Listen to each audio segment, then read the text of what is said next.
Hello నమస్కారం అండి. Telugu competitive exams ఛానల్కి స్వాగతం.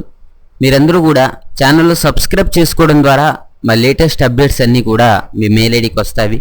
మీరు సబ్స్క్రైబ్ చేసుకుంటే కాంపిటేటివ్ ఎగ్జామ్స్కి ప్రిపేర్ అవ్వచ్చు, అంతేకాకుండా జాబ్ ఇన్ఫర్మేషన్ కూడా తెలుసుకోవచ్చు.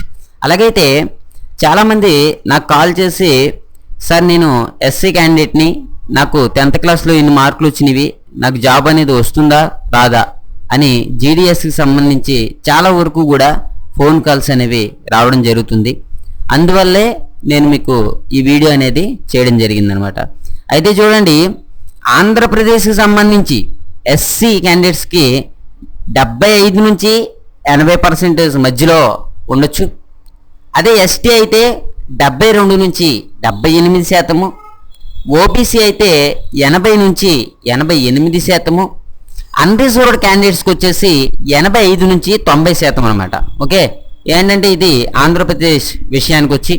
తర్వాత చూస్తే మనకి తెలంగాణ అయితే ఎస్సీ అభ్యర్థులకు 75 నుంచి 81, ఎస్టీకి 70 నుంచి 78, ఓబీసీకి 80 నుంచి 88%, అన్రిజర్వ్డ్ క్యాండిడేట్స్కి 85 నుంచి 90%గా మనం చెప్పుకోవచ్చు. అలాగైతే మనకి ఎప్పుడూ కూడా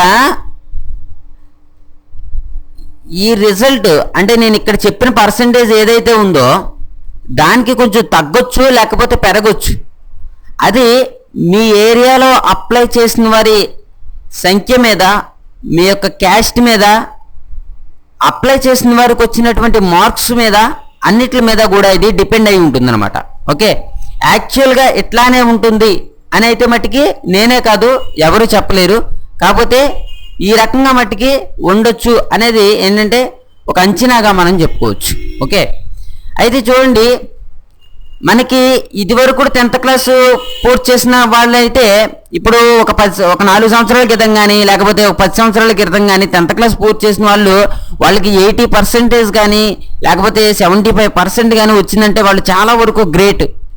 కానీ ఈ జీడిఎస్కి సంబంధించి, పోస్టల్ జాబ్స్కి సంబంధించి మనకేంటంటే అటువంటి ఏమీ దృష్టిలో పెట్టుకోకుండా ఎవరికైతే ఎక్కువ మార్కులు వస్తాయో వాళ్ళకి జాబ్ ఇచ్చేయడం, అటువంటిదే కాకోకుండా ఏంటంటే ఎక్స్పీరియన్స్ని బట్టి, అదేవిధంగా చూస్తే అభ్యర్థి యొక్క క్వాలిఫికేషన్ బట్టి, అన్నిటిని బట్టి కూడా ఈ యొక్క జీడిఎస్ పోస్టులు అనేవి ఇస్తే బాగుంటుంది అని చాలామంది అభిప్రాయం అనమాట. ఓకే, నాకు కాల్ చేసి ఇట్లానే చెప్తున్నారు. ఏంటంటే నాకు 10 సంవత్సరాల క్రితం 10th అయింది, 10 సంవత్సరాల క్రితం 10th అయితే నాకు చాలా వరకు మార్క్స్ వచ్చినాయి, అంటే నాకు 80% వచ్చింది. అప్పుడు నేను మా స్కూల్లో నేనే ఫస్ట్ అంటున్నారు.